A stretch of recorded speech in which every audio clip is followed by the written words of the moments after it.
If you're serious about passing CompTIA Security SY0-701 on your first try, don't skip this video. These questions are the closest you'll get to the real exam without sitting in the testing center.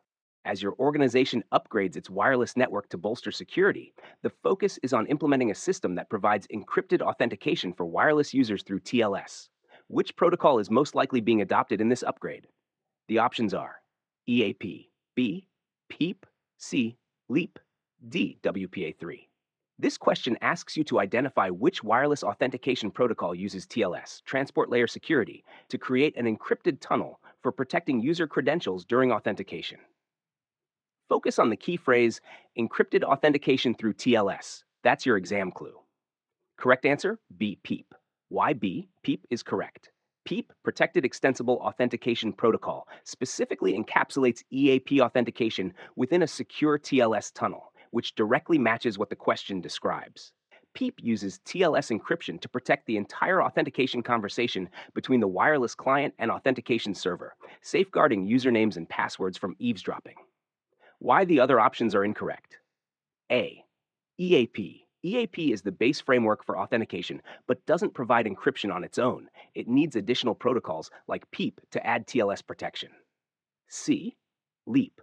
LEAP is an older Cisco proprietary protocol that has known security vulnerabilities and doesn't use TLS tunneling. D. WPA3. WPA3 is a wireless encryption standard, not an authentication protocol that specifically uses TLS for user authentication. Quick memory tip. PEEP equals protected EAP. The P stands for protected, which means TLS tunnel protection.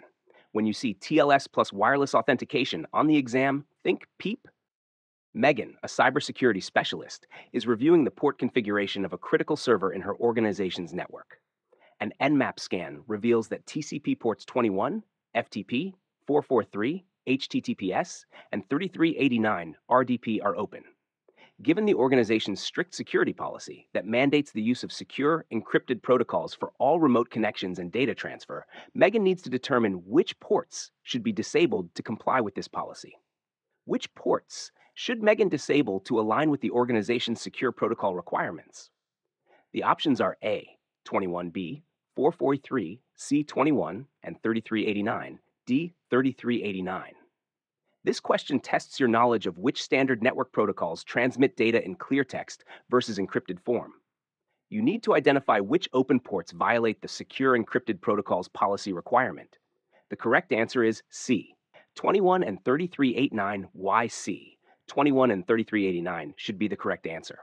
Port 21, FTP, transmits all data, including usernames and passwords, in clear text without encryption, making it highly vulnerable to interception and eavesdropping. While port 3389, RDP, does support encryption through TLS in modern implementations, RDP itself has numerous security vulnerabilities and is frequently targeted by attackers. Most security-conscious organizations disable direct RDP access and use secure alternatives like VPNs or jump servers instead. Both ports should be disabled to meet strict secure protocol requirements. Why port 443, HTTPS, should remain open?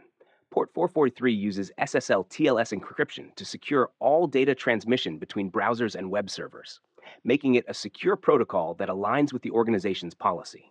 Why the other options are incorrect? A, 21 only. This is incomplete.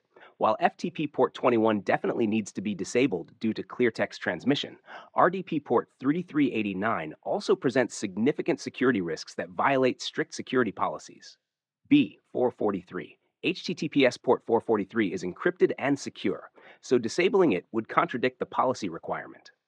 D, 3389 only. This misses the critical FTP vulnerability on port 21, which sends credentials in plain text. Quick memory tip. FTP equal foolishly transmitting passwords. Port 21 sends everything in clear text. For the exam, remember, FTP 21 equals insecure, HTTPS 443 secure, RDP 3389 equals risky and often blocked. If this video is helping you, support us by hitting the like button, and don't forget to subscribe for more content like this. A web application developer seeks to enhance security by preventing users from submitting harmful data that could potentially be executed by the server. Which security best practice should be implemented to address this concern? The options are A, data encryption, B, input validation, C, role-based access control, D, SSL. This question is asking which security control prevents malicious or harmful code data from being submitted and executed on the server. The key phrase here is preventing users from submitting harmful data. Think about attacks like SQL injection or cross-site scripting, where attackers inject malicious code through input fields. The correct answer is B. Input. Why B? Input validation is the correct answer. Input validation is the security practice specifically designed to prevent users from submitting harmful data that could be executed by the server. It checks all user input against predefined rules to ensure data is properly formatted, contains only expected characters, and doesn't include malicious code like SQL injection commands, cross-site scripting, XSS payloads, or command injection attacks. This directly addresses the scenario described in the question. Why the other options are incorrect? A. Data encryption. Encryption protects data confidentiality during transmission or storage, but it doesn't prevent malicious code from being submitted. An encrypted SQL injection attack is still a SQL injection attack once decrypted. C. Role-based access control. RBAC controls which users can access specific resources based on their assigned roles. While important for authorization, it doesn't validate or sanitize user input to prevent code injection attacks. A user with proper access can still submit harmful data if input validation isn't implemented. D. SSL. SSL TLS encrypts data in transit between client and server, but doesn't inspect or validate the content of that data.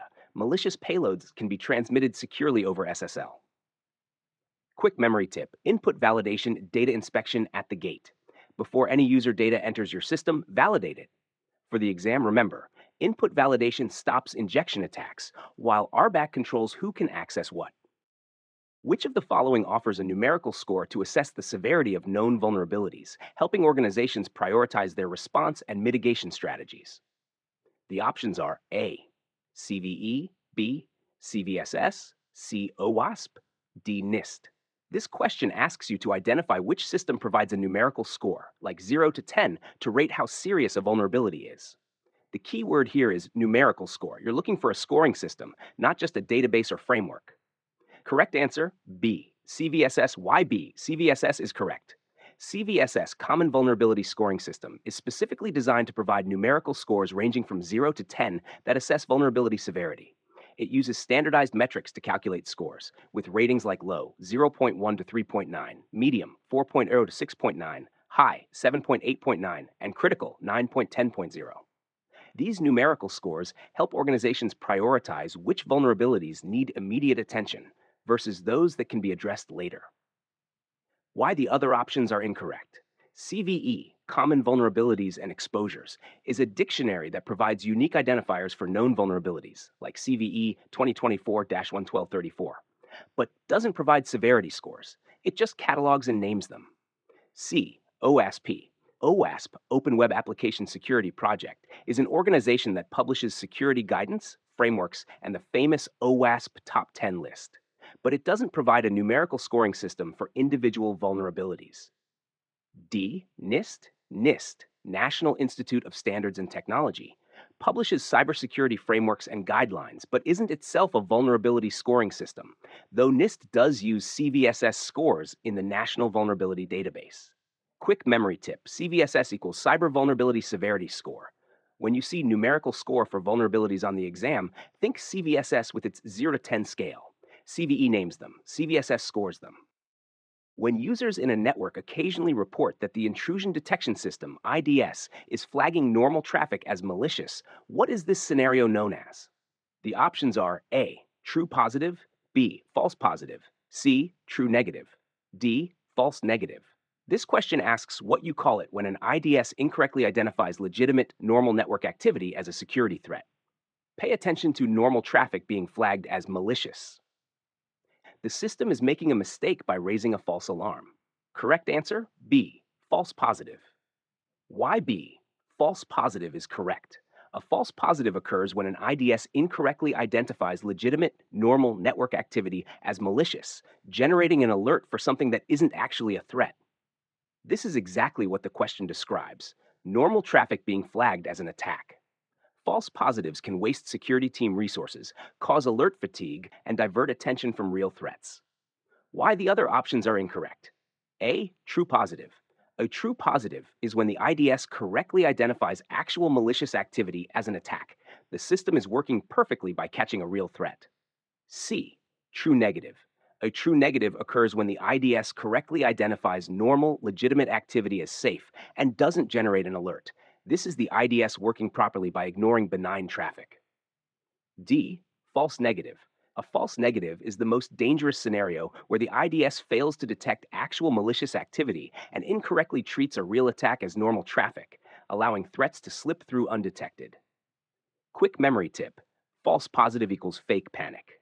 The alarm is positive, going off, but it's false, no real threat. Remember, false positive equals crying wolf, false negative equals missing the real wolf. To get the free PDF or mock test, comment PDF or mock or both. I will share the downloadable link within next 24 hours.